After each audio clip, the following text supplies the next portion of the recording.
ఈరోజు కిచెన్లో ఏం జరుగుతుందో చూద్దాం. వావ్, నాటుకోడి, మన రాయలసీమ స్పెషల్ నాటుకోడి రాగి సంగటి ప్రిపరేషన్ ఇప్పుడు చూద్దాం.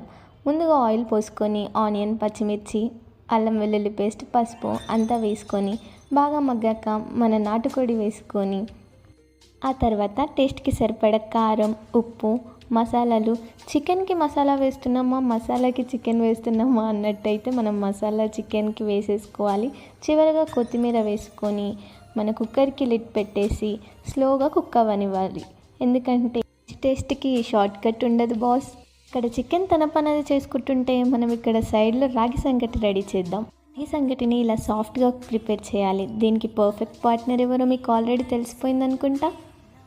అలా ప్లేట్లో సర్వ్ చేసిన తర్వాత చికెన్ గ్రేవీ ఓపెన్ చేసిన వెంటనే అయ్యో, ఇక్కడ వర్డ్స్ కన్నా విజువల్సే బెటర్గా మాట్లాడుతున్నాయే.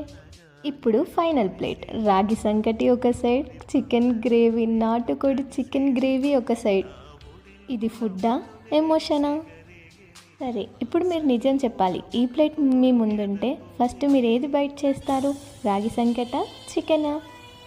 అలా ఆనియన్ పెట్టుకొని ఇలా లెమన్ స్క్వీజ్ చేసి మంచిగా కలుపుకొని అలా మన రాగి సంగటి నాటుకోడి ఒక ముద్ద తీసుకొని నోట్లో పెట్టుకుంటే ఆహా, అద్భుత. మీరు డెఫినెట్గా ఈ కాంబినేషన్ ట్రై చేసి ఉంటే టేస్ట్ ఎలా ఉందో చెప్పండి, కామెంట్ చేయండి.